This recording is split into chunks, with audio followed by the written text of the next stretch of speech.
esburacadas, sem iluminação e sem infraestrutura matam milhares de pessoas todos os anos e geram prejuízos de bilhões de reais. A falta de recursos e o descumprimento de projetos são os principais responsáveis por essa realidade no Brasil.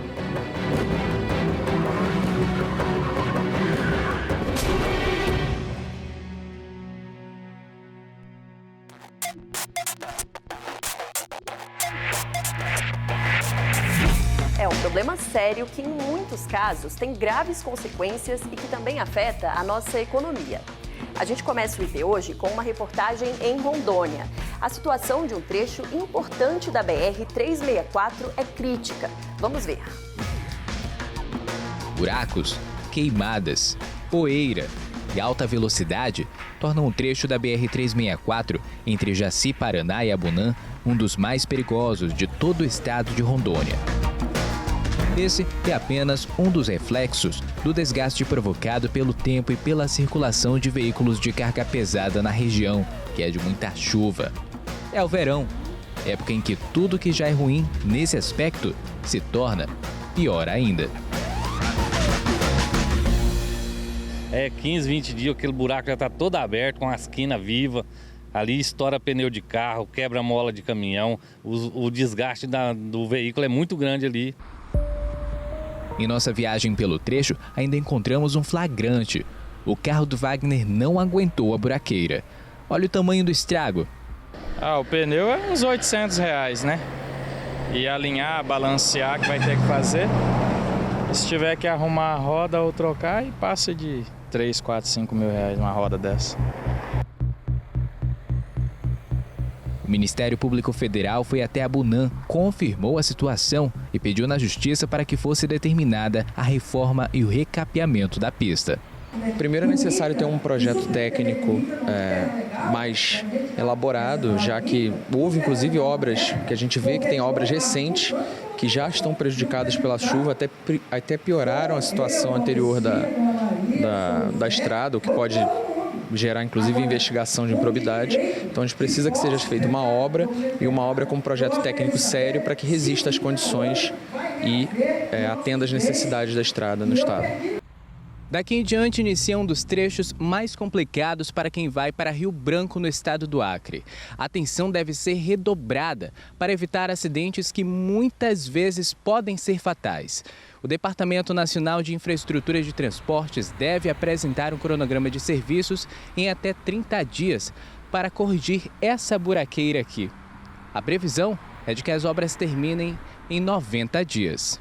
Eu acho que está muito perigoso da gente trabalhar, porque principalmente que nem aqui a gente transporta produto perigoso, produto químico, e aí a gente não tem uma segurança na BR. Você vai desviar de um buraco, você está correndo o risco de tombar o caminhão, quebrar alguma coisa embaixo do caminhão e tombar o caminhão, né?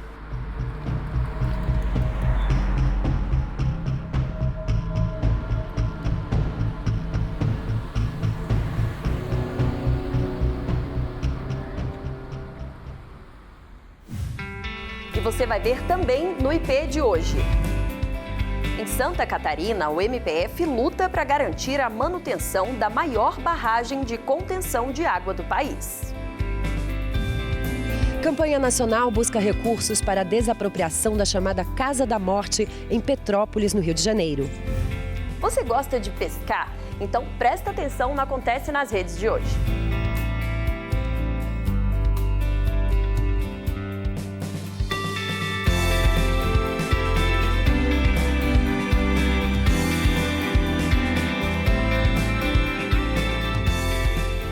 Diz o ditado, tá estressado, vai pescar.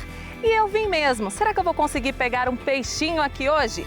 Coisa boa, né? Essa liberdade de chegar à beira de um rio ou um lago como esse, sentar, pegar a vara de pescar e ficar só esperando o peixe fisgar a isca no anzol. Mas eu só tô de boa fazendo isso aqui porque nesse lago é permitido. Mas não é assim em qualquer lugar, não.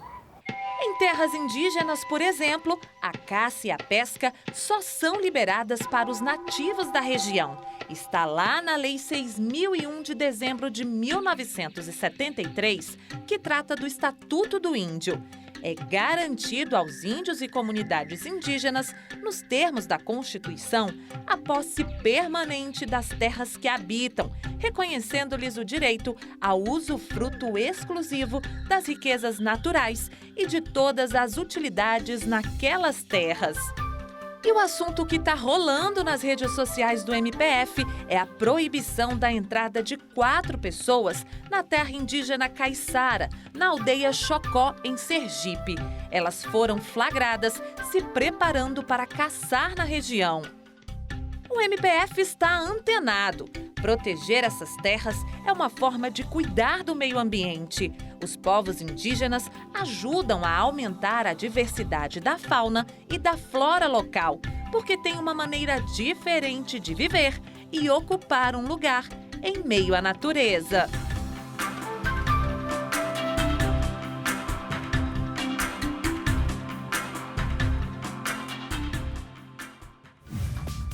Você vai ver já já, logo depois do intervalo, a luta do MPF para garantir a manutenção da maior barragem de contenção de água do país e evitar uma possível tragédia em Santa Catarina.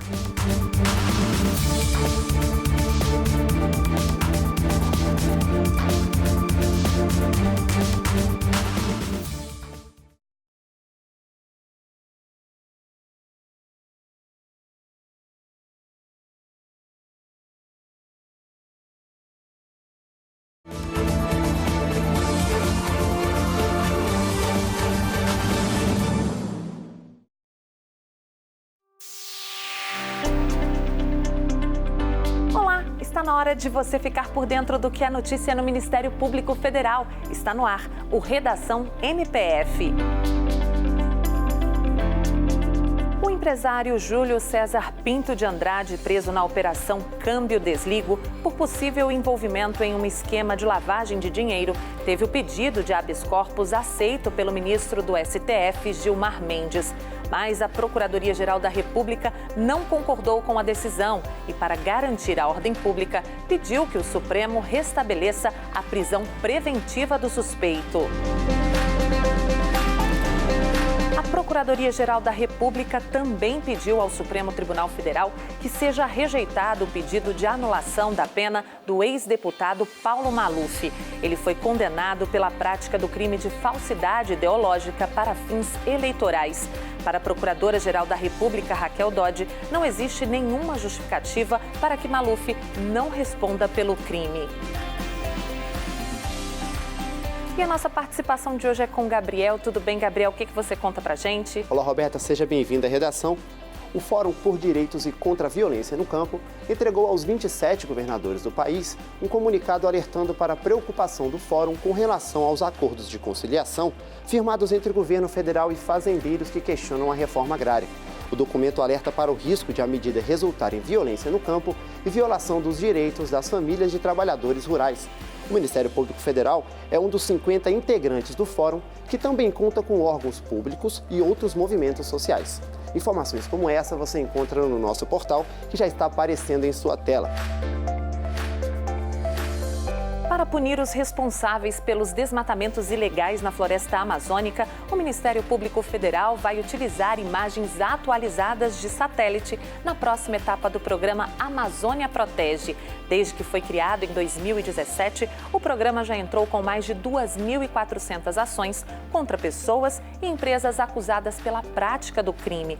Os pedidos de indenização chegam a 5 bilhões de reais, além da reparação ambiental de milhares de hectares degradados.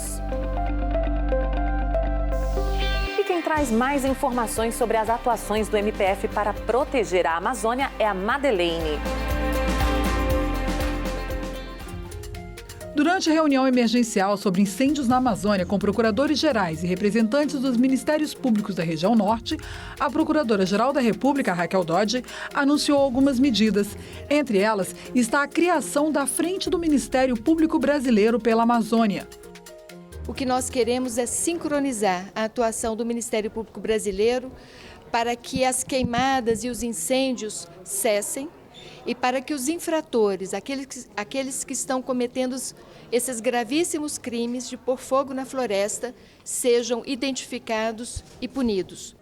A Procuradora-Geral da República também encaminhou ao Supremo Tribunal Federal pedido para que do total de 2,5 bilhões de reais dos recursos pagos pela Petrobras, resultado do acordo firmado com os Estados Unidos, 1,2 bilhão de reais sejam destinados para medidas em defesa da Amazônia no Brasil.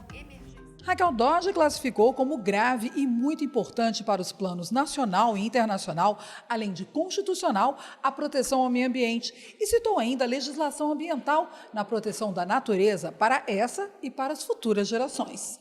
Ainda durante o encontro, foi determinado que a SPEA, Secretaria de Perícia, Pesquisa e Análise do Ministério Público Federal, adote medidas prioritárias para identificar provas que possam punir quem está cometendo crimes contra a floresta amazônica, além do trabalho da Força Tarefa Amazônica, que será intensificado. O grupo atua há cerca de 1 ano em operações para combater ilícitos, como grilagem de terra, desmatamento e garimpo ilegal, além de lavagem de dinheiro. Diversos inquéritos já foram instaurados.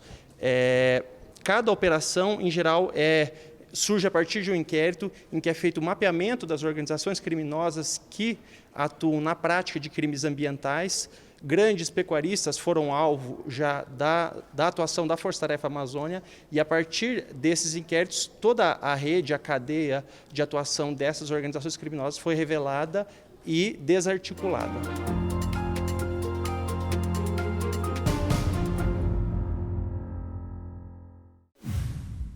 Representantes dos ministérios públicos de 8 países que fazem parte do Mercosul se reuniram na Bahia. O encontro foi para discutir estratégias de combate ao crime organizado transnacional. Tráfico de pessoas e de drogas, lavagem de dinheiro, entre outros crimes transnacionais, foram alguns dos temas que procuradores gerais dos Ministérios Públicos do Brasil, Argentina, Bolívia, Peru, Colômbia, Chile, Uruguai e Paraguai discutiram na 26ª edição da reunião especializada de MPs do Mercosul. Nós sabemos que a corrupção penetrou as estruturas de poder em cada um dos nossos países. Nós sabemos que é importante conter, coibir a corrupção praticada por servidores públicos e, para isso, o Ministério Público tem que atuar de forma independente, senão é impossível investigar os funcionários públicos que praticam corrupção em conluio com pessoas do setor privado. O encontro é realizado semestralmente desde 2005. No encontro de Salvador, foram assinados termos de compromisso em prol do combate à corrupção, lavagem de dinheiro, extradição, narcotráfico e a atuação na defesa dos direitos fundamentais. Nós temos problemas em comum em todos esses países. Nós discutimos sempre o que nós podemos fazer para complementar o trabalho de um do outro. Bueno, estas reuniones son sumamente importantes porque reúnen a los ministerios públicos, los procuradores generales de los ministerios públicos del Mercosur y de los estados asociados, de los estados parte de los estados asociados, con el objeto de crear y promover herramientas que favorezcan y faciliten y hagan más ágil y expedita la cooperación internacional entre nuestras naciones. No encontro também foi aprovada pelos chefes dos Ministérios Públicos a Declaração de Salvador, documento que reúne compromissos que todos os países devem cumprir para combater o crime organizado transnacional. Nos hemos concentrado en avanzar sobre las formas de cooperación entre los distintos ministerios públicos para que puedan llevar adelante su función con mayor eficacia. Também foi celebrada durante o evento a formação de uma equipe conjunta de investigação de tráfico de drogas e de pessoas entre o Brasil e o Paraguai, uma ação pioneira entre os dois países. Com este documento nos vai ser muito mais fácil la facilidad de poder trabajar en equipo, de intercambiar la información y con eso potencializar la lucha contra el crimen organizado que venimos realizando ambos ministerios públicos.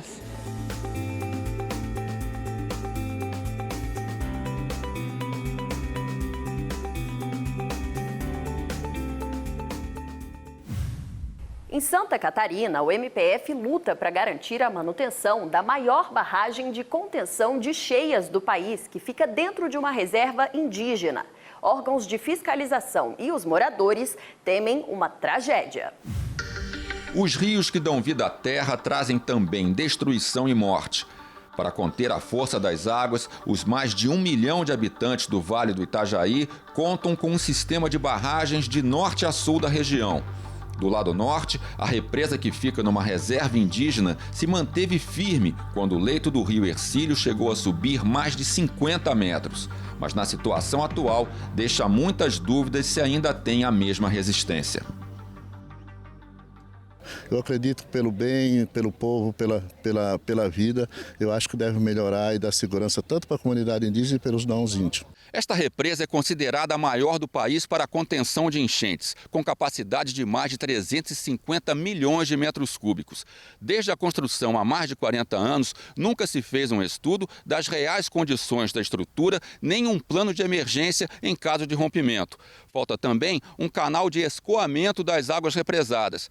Se houver o enchimento completo do reservatório, as consequências, de acordo com o Ministério Público, seriam, no mínimo, imprevisíveis. E o Ministério Público Federal, evidentemente, cobrou da União que ela reforme e faça funcionar a barragem que é sua, porque hoje a barragem não funciona, ela está completamente não operacional, ela só tem operacionalidade de emergência. Se for necessário uma situação de controle de evasão de emergência, a Defesa Civil consegue vir, colocar os equipamentos com plano de emergência, gerador com plano de emergência e consegue baixar ou levantar as comportas. Com a construção da barragem, mais de 2.000 pessoas das etnias Xocleng, Caigangue e Guarani viram a comunidade indígena se dispersar em diversas aldeias pelo território da reserva. Inconformadas, chegaram a destruir equipamentos da Casa de Máquinas, mas hoje se mostram participativas na busca de soluções diante do risco de uma tragédia. A sinalização é que a União vai repassar esses recursos na ordem de 21 milhões de reais e o Estado de Santa Catarina, através da Defesa Civil, vai fazer o financiamento do estudo de impacto ambiental e social, que é uma antiga reivindicação daquela comunidade. Comunidade indígena, Ministério do Desenvolvimento Regional, Ministério Público Federal em Santa Catarina e Defesa Civil do Estado. Elos dessa corrente pela vida.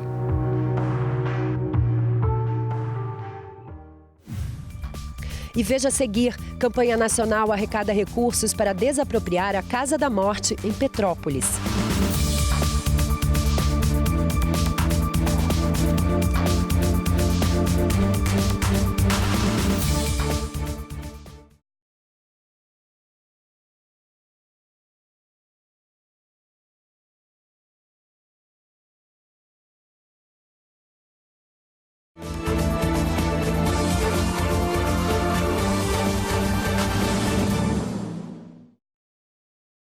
Mais de 60 mil pessoas são vítimas de homicídio por ano no Brasil. Mas quais são as causas dessa violência? Em São Paulo, o MPF realizou um debate para discutir sobre a segurança pública. Facções, milícias, tráfico e impunidade. 65.602 pessoas foram assassinadas no Brasil em 2017. Os números confirmam o grave problema da violência e preocupam o Ministério Público Federal, que reuniu em São Paulo procuradores, delegados e sociólogos para discutir sobre a segurança pública. A gente costuma falar em investigação e segurança pública, a gente costuma pensar logo no direito criminal, mas nós temos também uma atuação de tutela coletiva que é extremamente importante para a segurança pública, que é onde a gente atua na fiscalização de verbas públicas. Essas verbas serão usadas em programas de investimento. Durante o debate, os procuradores apresentaram ações do Ministério Público no combate à criminalidade e defenderam a criação de uma política de segurança pública que envolva todas as instituições. O procurador Marcelo Freire contou que a Procuradoria do Rio de Janeiro criou um grupo estratégico de trabalho formado por 23 instituições públicas, federais e estaduais, para propor soluções para a segurança. Esse grupo ele terminou agora a sua primeira etapa de trabalho com a proposição de 227 medidas ligadas à segurança pública. O sociólogo Michel Missi criticou os inquéritos policiais e o baixo índice de resolução de crimes. O inquérito policial é amplamente ineficiente. Ele segue muitas regras, muitas exigências, inclusive no plano jurídico, que são desnecessárias. Já a delegada de polícia, Fernanda Herbella, trouxe a experiência de quem lida com o crime no dia a dia. Ela explicou que em São Paulo todos os inquéritos já são digitais. Destacou a importância da tecnologia e da integração entre as instituições no combate ao crime. Acho extremamente salutar essa atitude que teve o Ministério Público da União em proporcionar esse encontro das instituições, esse diálogo entre as instituições que todos ganham.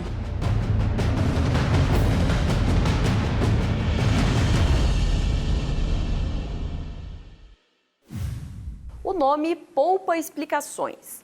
Casa da Morte. No Rio de Janeiro, foi lançada uma campanha nacional para transformar esse lado sombrio da nossa história em um centro de memória. Vamos ver na reportagem da Janaína Toscan.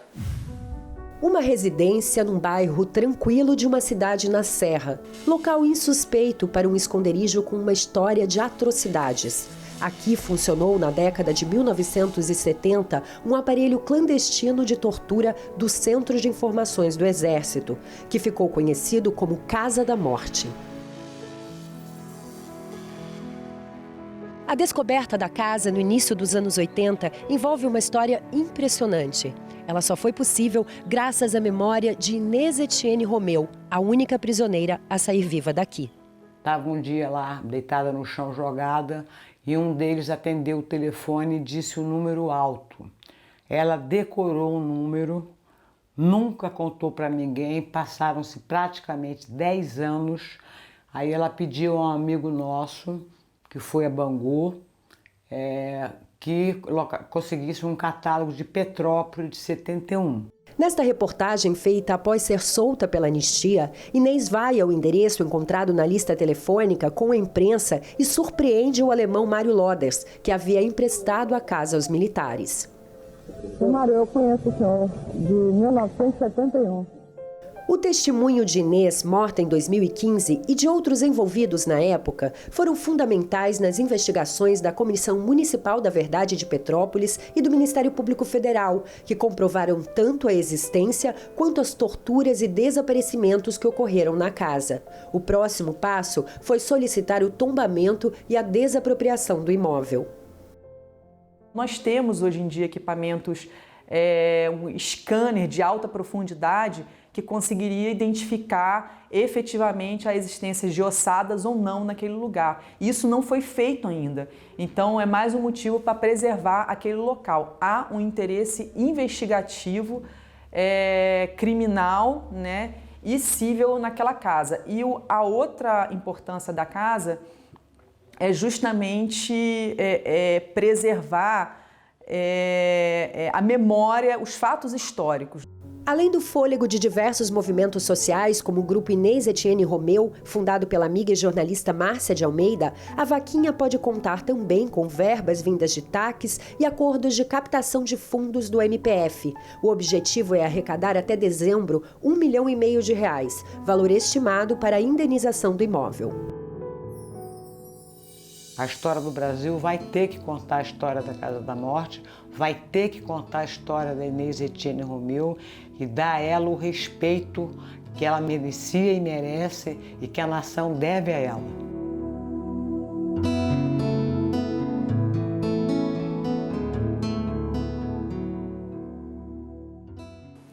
E em agosto, o Tribunal Regional Federal da 2ª Região aceitou o recurso do MPF e tornou réu o caseiro da Casa da Morte, sargento reformado Antônio Pinheiro Lima, o Camarão. Ele vai a julgamento pelo sequestro e estupro de Inês Etienne Romeu. E o interesse público fica por aqui. Na semana que vem, a gente volta a falar de Rondônia. Após inúmeros conflitos, famílias quilombolas conquistam o direito de uso de uma área tradicional e convivência com militares no município de Costa Marques, em Rondônia. Até o próximo programa. Tchau, tchau.